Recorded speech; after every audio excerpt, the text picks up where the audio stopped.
commission right now, and I'm standing in as the vice chair, awaiting the appointment of the rest of the commissioners to join the commission.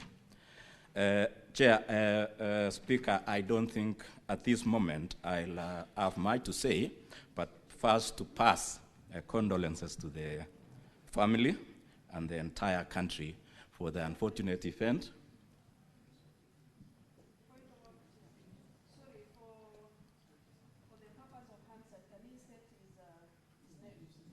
Oh, sorry. My name is Edwin Kiprono Cheluket. And as I've said, Speaker, we are waiting the rest of the commissioners to join us. Mr. Speaker, I only come in on two issues, disciplinary control in the National Police Service. And the issue of disciplinary control includes actions against police officers who have been convicted of disciplinary offenses, which include such circumstances as has happened today. If the investigations lead to culpability of any officer, it is the responsibility of the National Police Service Commission to take the necessary steps and meet the necessary sentence to that culpable officer. And as you have said, the IG has already confirmed that he has interdicted 4 officers already, which is within his mandate as the Inspector General.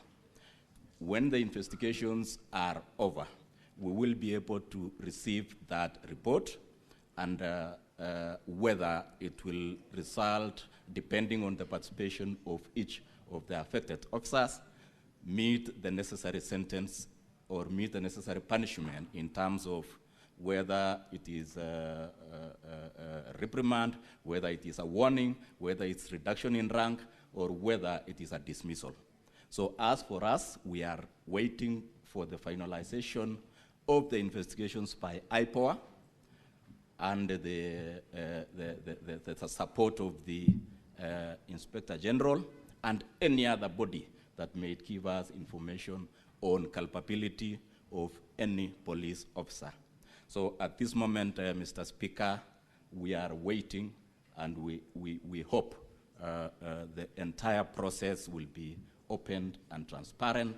Once we have all the facts, we will know which sentence to meet to which officer, and which officer is supposed to get what kind of sentence. I submit, Mr. Speaker. Thank you.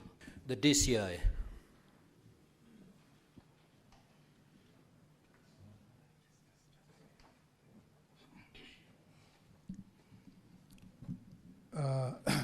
Thank you, Honorable Speaker. Mine is to join my colleagues first in really expressing my sincere condolence to the family, the relatives and friends of the deceased, the late Albert Ojwang. It was indeed a very, very unfortunate incident.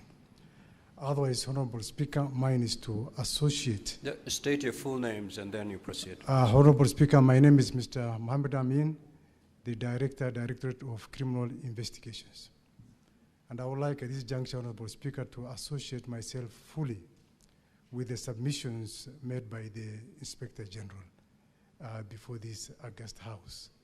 And again, reiterate the fact that as a directorate, we are ready and willing to assist the Internal Policy and Oversight Authority in terms of the investigations in whatever way we are requested. Thank you, Honorable Speaker. Now, Honorable Senators, those are the parties that we had invited for purposes of interacting with them on this matter of the death of the young man. I will now, this is how we're going to move, Honorable Senators. If you take to the floor, you will state to which party you're directing your question to. Then that party will write down your name and the question. After we are done, I will call upon the CS. He'll pick whatever has been directed towards him and respond to it. And thereafter, we will move to the rest of the parties. Senator Eddie Oketch.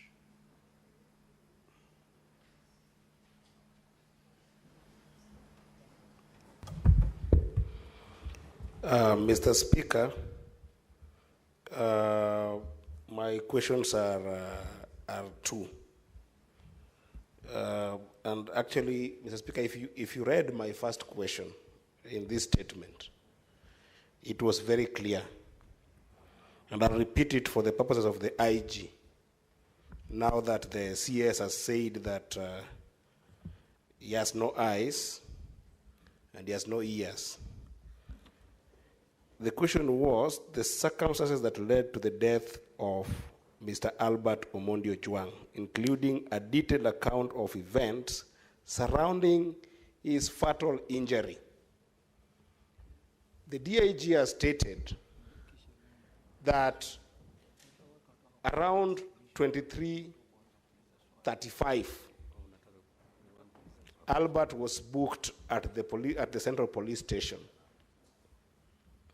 And he has stated that Albert was booked after an assessment had been done that he was in good condition, he was in good mental condition, as well as physical condition. The question I'm asking the IG, who beat Albert to the conditions that he was found the next day in the morning when he was taken to the hospital? What happened at that night is what we want to know. And alongside that, Mr. Speaker, the IG is on record having stated in the media that Albert hit his head on the wall. Who gave him that information? And does he still stand by that information given what IPOA has said of the autopsy report? That is what I want to know. What happened in that night? I thank you, Mr. Speaker. Senator Methu. Senator Methu, no speeches. Yeah. Thank you very much. I'll be very, very direct to the point, Honorable Speaker. And Honorable Speaker, having listened to the man who, in my opinion, now carries the man who was supposed to give us the evidence of the chronology of what happened, I am of this opinion, Honorable Speaker.